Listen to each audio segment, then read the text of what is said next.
ในปัจจุบันข้าพเจ้าจะบอกท่านเกี่ยวกับวิธีการลงทะเบียนใน1เคมได้อย่างง่ายดายและไวจากอุปกรณ์ใดหนึ่งเพื่อให้ได้รับผลกำไรใหญ่โดยการพนันกีฬา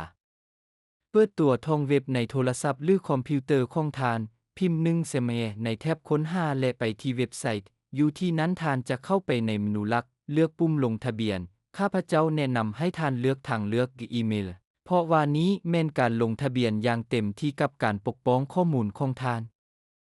ในที่นี้ท่านเลือกประเทศสกุลเงินภาคพื้นใส่ที่อยู่อีเมลของท่านชื่อนามสกุลและเบอร์โทรศัพท์สำหรับการปกป้องสร้างรหัสผ่านที่เข้มแข็งและใส่รหัสโปรโมชั่นJ25ซึ่งให้200%ให้กับเงินฝากของท่านและกดปุ่มลงทะเบียนค่อยจะออกรหัสโปรโมชั่นให้กับเจ้าในคำเห็นข้างลุ่มนี้วิดีโอหลังจากนั้นตื้มเงินใส่บัญชีของท่านด้วยวิธีที่ง่ายและได้รับ200%ในเงินฝากครั้งทำอิฐของท่าน